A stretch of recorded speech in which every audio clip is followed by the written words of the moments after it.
Shalom Bapak Ibu Saudara yang terkasih, puji Tuhan, kita bersyukur kembali kita boleh menaikkan pujian penyembahan, serta mendengarkan kebenaran firman Tuhan.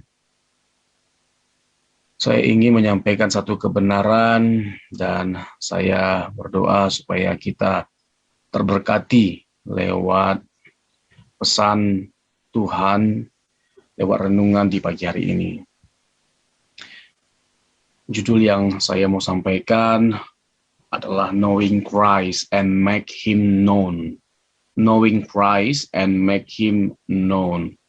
Mengenal Kristus dan membuatnya dikenal. Mengenal Kristus dan membuatnya dikenal. Kristus yang bagaimana yang kita kenal selama ini? Apakah kita sudah mengenal dan memperlakukan Dia secara baik dan benar? Sesuai dengan apa yang Alkitab katakan dan yang Allah inginkan. Seharusnya bagi kita tidak ada hal yang lebih menyenangkan, tidak ada hal yang lebih indah, tidak ada hal yang membuat kita lebih bersemangat selain dari hari ke hari kita mengenal Yesus dan membuat Yesus itu dikenal lewat kehidupan kita. Perlu kita ketahui bahwa persoalan siapa Yesus sesungguhnya adalah sesuatu yang sudah diperdebatkan di sepanjang sejarah gereja. Dari sejak kemunculan kekristenan sampai saat ini, beragam pandangan orang tentang pribadi Yesus Kristus. Untuk itu menjadi penting bagi kita untuk menggumuli siapa Yesus Kristus.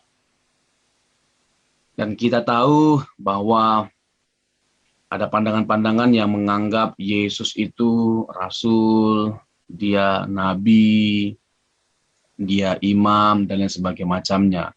Semuanya itu tidaklah salah.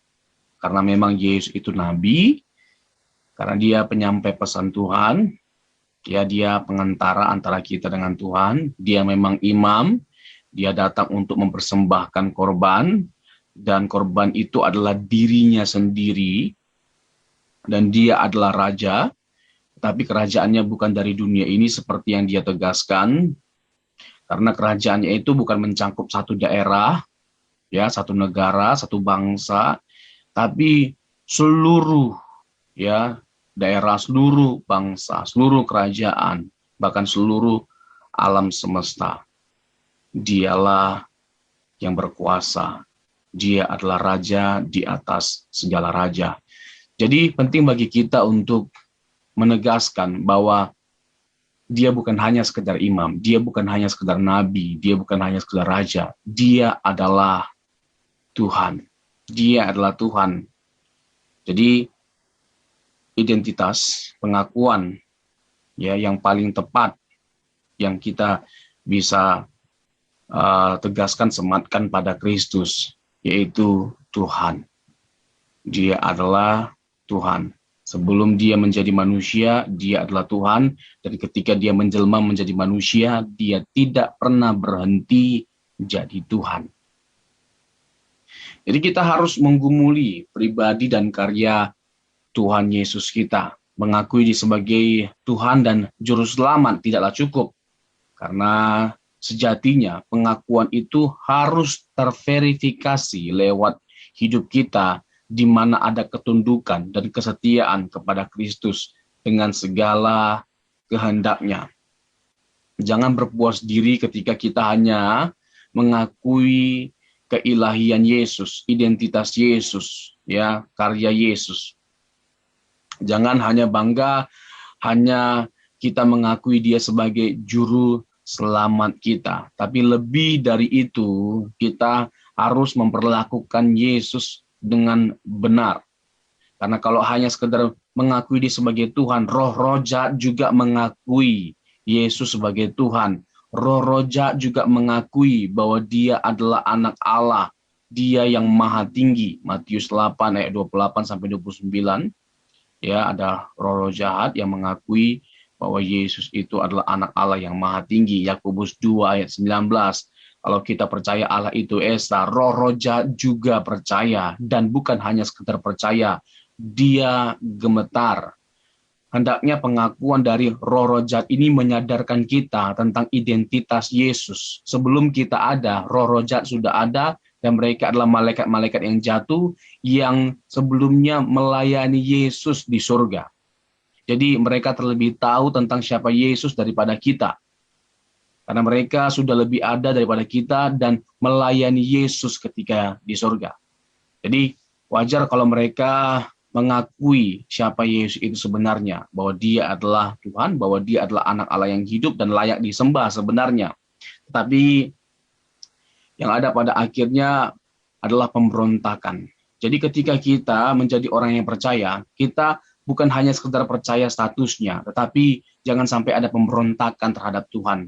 Harus ada ketundukan, harus ada kesetiaan, harus ada keseriusan dan komitmen yang sungguh-sungguh mengikuti dia seperti yang dia inginkan. Sangkal diri pikul salib. Sangkal diri artinya kita mengakui bahwa pemilik atas hidup kita bukannya kita lagi, tapi Kristus. Memikul salib artinya kalau dalam konteks zaman itu, zaman Yesus, ya, memikul salib itu artinya berbicara tentang proses menuju kematian, proses menuju kematian. Jadi kita harus bergumul bagaimana kita harus mematikan segala ego kita, mematikan diri kita dari segala hawa nafsu yang tidak berkenan di hadapan Tuhan.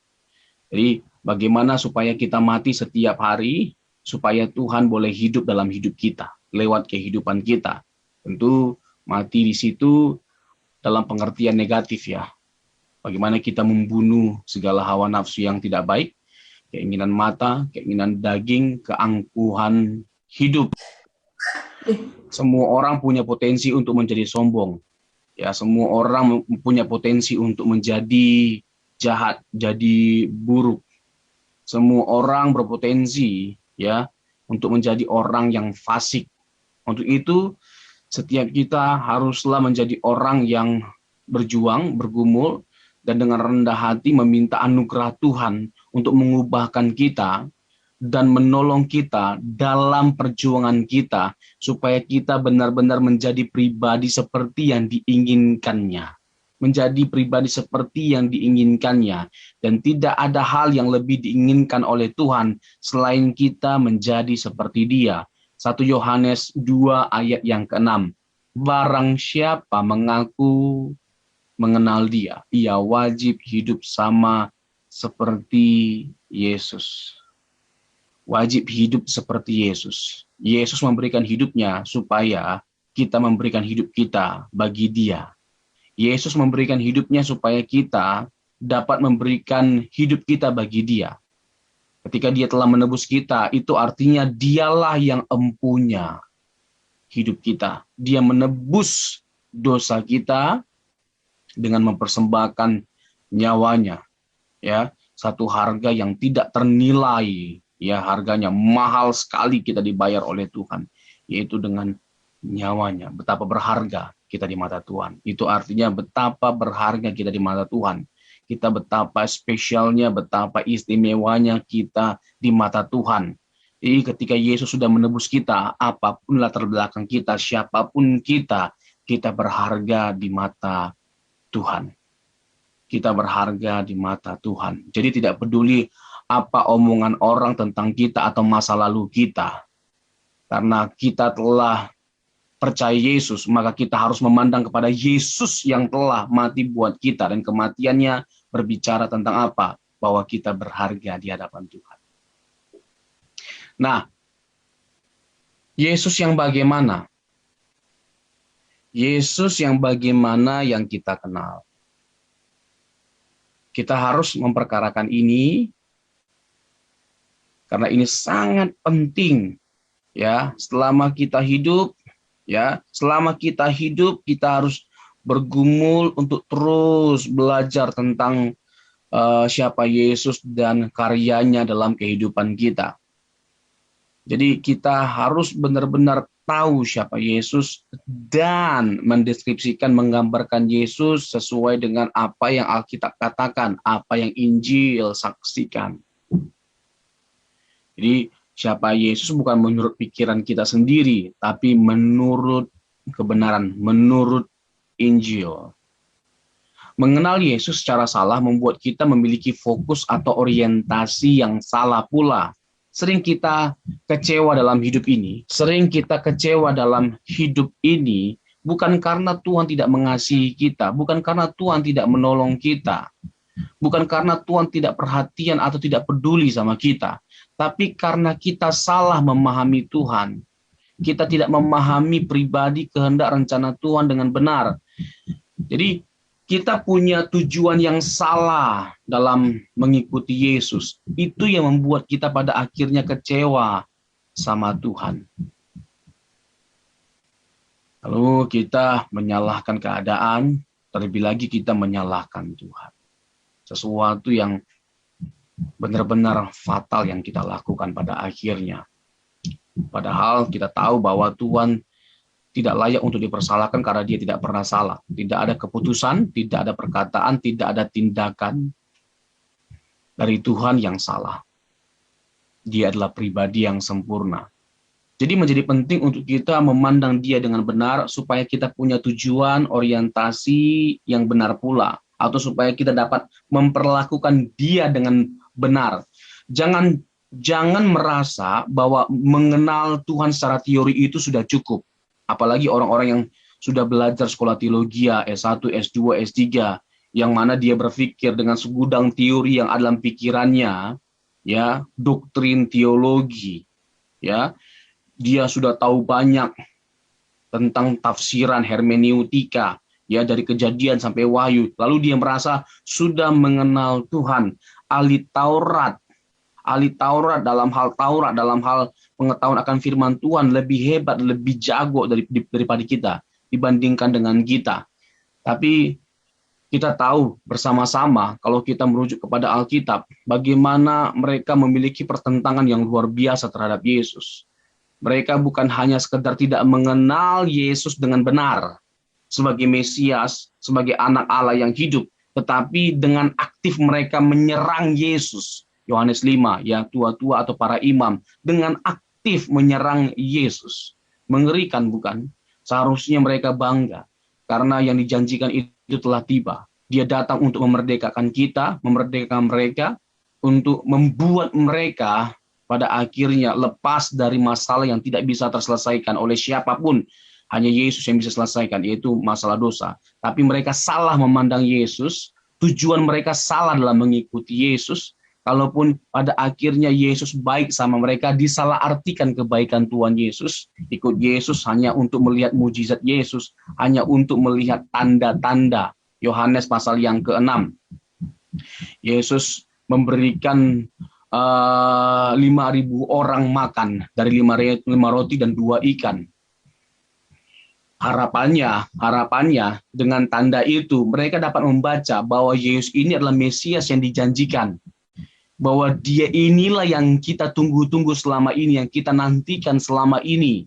Perjanjian lama mengungkapkan banyak tentang ciri-ciri atau karakteristik Mesias. Tetapi ternyata mereka tidak membacanya dengan benar. Mereka tidak menangkap semua tanda-tanda yang Yesus berikan. Jadi tujuan sejatinya dari berkat diberikan, dari mujizat diberikan pada waktu itu, supaya mereka mengenal dan mengakui, oh ya, kita nggak perlu menantikan siapa-siapa lagi. Dialah ini yang kita tunggu-tunggu. Dialah Mesias. Tapi kalau kita lihat di Yohanes pasal yang ke-6 itu, Bapak Ibu Saudara yang terkasih, mereka setelah melihat mujizat itu, mereka makan, 5.000 orang makan, dan bahkan tersisa 12 bakul. Mereka berbondong-bondong. Suatu reaksi atau respon yang luar biasa bagus, ya luar biasa positif. Tetapi motivasi mereka salah. Mereka antusias betul mengikut Yesus, tapi orientasi mereka itu salah.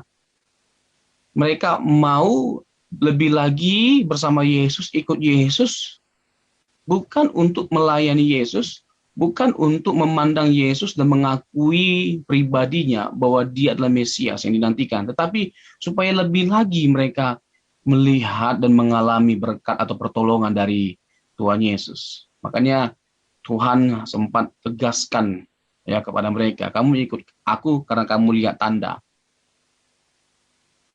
makan roti, ya. Jadi bukan karena ingin mendengarkan perkataan Tuhan, ya, bukan mau mendengarkan pesan yang mau Yesus sampaikan pada waktu itu dan mengikuti Yesus dalam pengertian yang benar, miris sebenarnya, ya. Makanya sebagai orang Kristen, ini adalah pesan yang penting untuk kita ingat, bahwa pribadi Tuhan lebih penting, lebih besar daripada berkat dan mujizatnya. Kita membutuhkan berkat Tuhan, kita membutuhkan mujizatnya, tetapi kita lebih membutuhkan pribadinya. Kita membutuhkan pribadi Yesus lebih dari apapun. Bahkan dia lebih besar dari masalah kita. Sehingga tidak ada sesuatu yang kita pandang lebih mulia, lebih penting daripada pribadi Yesus. We get Christ, we get everything. We lose Christ, we lose everything. Kita kehilangan Kristus, kita kehilangan segala-galanya. Ketika kita kehilangan uang kita nggak kehilangan apa-apa. Ketika kita kehilangan kesehatan kita sakit, kita kehilangan sesuatu. Tetapi ketika kita kehilangan Kristus, we lose everything. Kita kehilangan segala-galanya. Jadi kita tidak kehilangan apa-apa kalau Yesus masih tetap tinggal dalam diri kita. Untuk itu kita harus menjadikan Yesus, memiliki Yesus sebagai sebuah kebahagiaan yang tiada taranya dalam kehidupan kita. Tidak salah meminta mujizat, tidak salah meminta berkat. Jadi itu sesuatu yang baik. Ya, jangan dipandang tidak baik kalau kita ingin kaya. Karena syarat untuk menjadi mulia di hadapan Tuhan bukan miskin. Semakin miskin kita semakin berkenan di hadapan Tuhan. Tidak ada itu ceritanya. Ya, dari mana itu ayatnya? Tidak ada, Pak. Miskin secara roh, yang ditegaskan oleh Matius itu harus dipahami dalam pengertian yang benar. Bahwa kita harus selalu rindu akan kebenaran firman Tuhan. Kita harus selalu mencari Tuhan.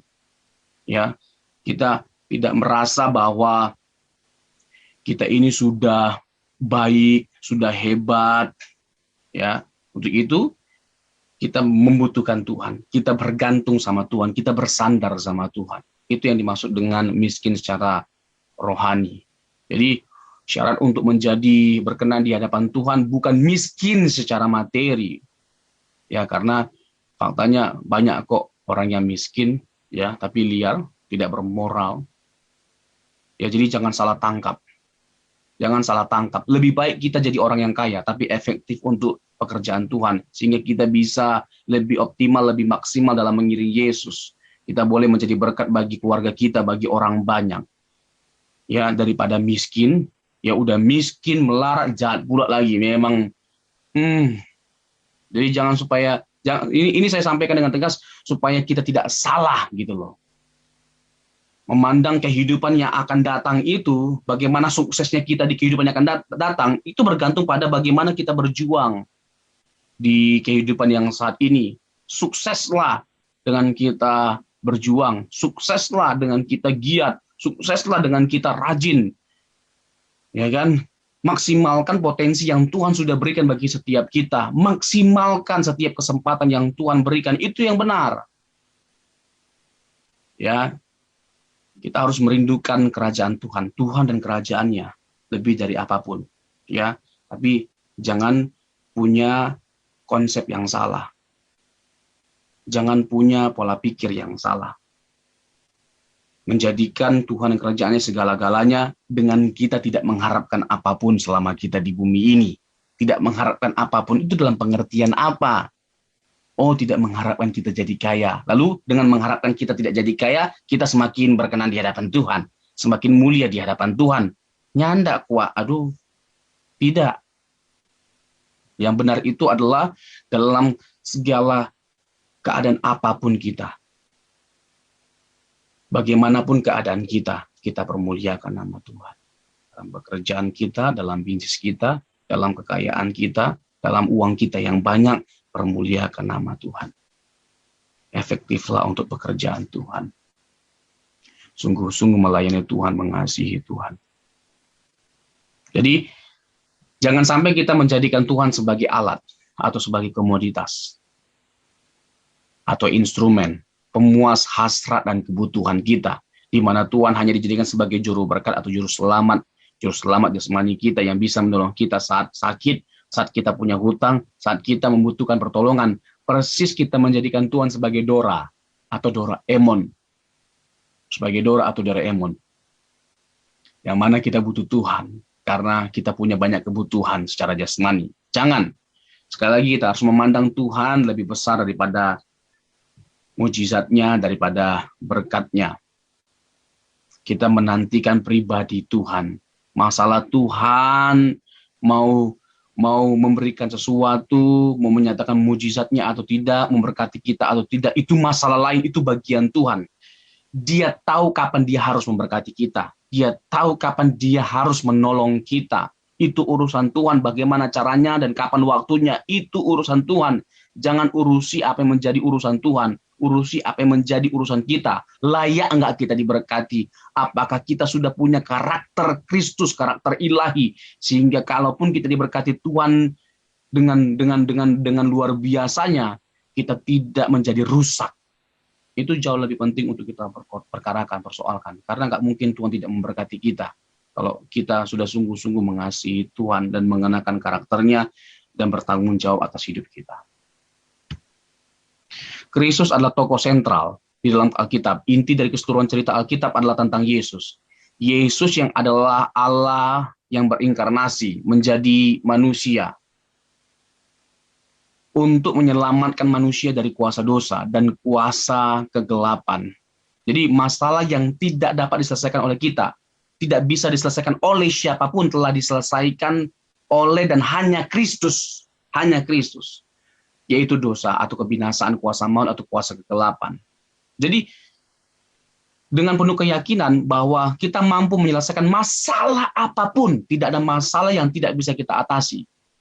Ya, masalah yang tidak bisa kita atasi hanya satu, yaitu kuasa dosa atau kuasa maut, dan itu sudah diatasi oleh Tuhan. Selanjutnya, tidak ada masalah yang tidak bisa kita atasi. Segala perkara, Filipi 4 ayat 13, segala perkara dapat kutanggung bersama Dia yang memberi kekuatan kepadaku. Tidak selalu ada mujizat Tuhan, tidak selalu ada berkat Tuhan, tetapi selalu ada Tuhan bersama dengan kita dan memberikan kita kekuatan. And it is enough. Itu cukup bagi kita. Penyertaan Tuhan berbicara segala-galanya. Tidak ada hal yang lebih menyenangkan selain kita memahami, kita mengetahui bahwa ada Tuhan yang selalu bersama dengan kita. Itu membuat kita tidak perlu khawatir, tidak perlu takut. Kekhawatiran hanya menciptakan depresi. Khawatir atau takut itu manusiawi. Tapi kalau ketakutan atau dikuasai oleh ketakutan atau kekhawatiran, itu sesuatu yang tidak tepat. Itu sesuatu yang salah. Kenapa? Karena ada Tuhan bersama dengan kita. Kita menyakiti perasaan Tuhan yang maha kuasa, yang maha kasih. Kalau kita takut menjalani kehidupan ini, serahkan sama Tuhan kekhawatiran kita. Biar Tuhan yang bekerja. Dia Allah yang bijaksana, dia Allah yang baik. Tidak mungkin dia tidak menyertai kita. Percaya kepada dia artinya membuat dia menjadi penguasa atas hidup kita. Kita bukanlah pemilik atas diri kita, tetapi Kristus sendiri. Dari egosentris menjadi kristosentris. Dimulai dari Kristus dan berakhir pada Kristus. Jadi kita bukan lagi berpusat atas diri kita, tapi Tuhanlah yang menjadi pusat atas diri kita, penguasa atas diri kita. Make him known. Orang-orang yang sungguh-sungguh mengenal Kristus dengan benar, maka dia pasti memiliki spirit untuk membuat Kristus dikenal, baik melalui pengetahuannya, pelayanannya, keluarganya, gereja, di persekutuan, dan juga melalui hidupnya, yaitu melalui perkataan dan tindakannya. Jadi tidak mungkin kita tidak mengalami perubahan, tidak mungkin kita tidak mengalami perubahan. Dan perubahan yang kita alami harus dikecap oleh orang-orang terdekat kita, minimal keluarga kita. Jadi perubahan itu dimulai dari rumah. Ya, perubahan yang kita alami itu dapat dikenal dan dirasakan oleh orang-orang terdekat kita. Ya, berapa lama kita sudah jadi Kristen? Seharusnya kalau kita sudah lama jadi Kristen, sudah banyak perubahan yang kita alami. Itu harus kita perkarakan setiap hari. Hidup kita haruslah tentang Yesus. pelayanan kita, hidup kita, pekerjaan kita, keluarga kita harus berbicara tentang Yesus. Bagaimana kita mempermuliakan Dia lewat setiap kehidupan kita, lewat semua aspek kehidupan kita. Kita harus semakin banyak berbicara tentang Yesus, bukan tentang diri kita. Jangan terlalu banyak ngomong tentang diri kita atau kehebatan kita. Karena semua yang ada pada kita itu karena kasih karunia Tuhan, anugerah Tuhan. Jangan sombong, jangan sok, jangan patentengon. Semua yang ada pada kita itu dari Tuhan. Ya, jangan kita merasa bahwa kita ini mendapatkan semuanya itu karena kehebatan kita, kecakapan kita, kemampuan kita. Tuhan yang memberi apa yang ada pada kita. Bahkan nyawa kita itu milik Tuhan. Sehingga tidak ada satupun yang kita perlu sombongkan. Jangan merendahkan siapapun. Jangan merendahkan siapapun. Kalau kita adalah orang yang diberkati Tuhan dan menolong orang banyak, jangan merasa diri berjasa. Ya, kita harus benar-benar mengerti prinsip dalam kehidupan ini bahwa everything is by the grace of God. Ya, bahwa segala sesuatu itu karena anugerah Tuhan. Hidupi dan ceritakanlah tentang kebaikan Tuhan, kasih Tuhan, kuasa Tuhan, karakter dan kesuciannya.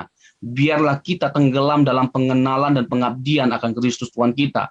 Lewat kehadiran dan hidup kita, orang bisa mengalami atau merasakan kehadiran, kasih dan kebaikan Tuhan. Jadi lewat kehadiran kita, lewat hidup kita, lewat pelayanan kita, orang merasakan Tuhan, orang merasakan pribadinya, orang merasakan kasih Tuhan, orang merasakan kuasa Tuhan, orang merasakan kebaikan Tuhan, the goodness of God. Jadi apa yang orang rasakan lewat kehadiran kita, perkarakan itu. Semakin bertuhan kita, semakin terasa lewat kehidupan kita. Biarlah kebenaran firman ini benar-benar membuka pikiran kita dan memberkati setiap kita. Tuhan Yesus memberkati.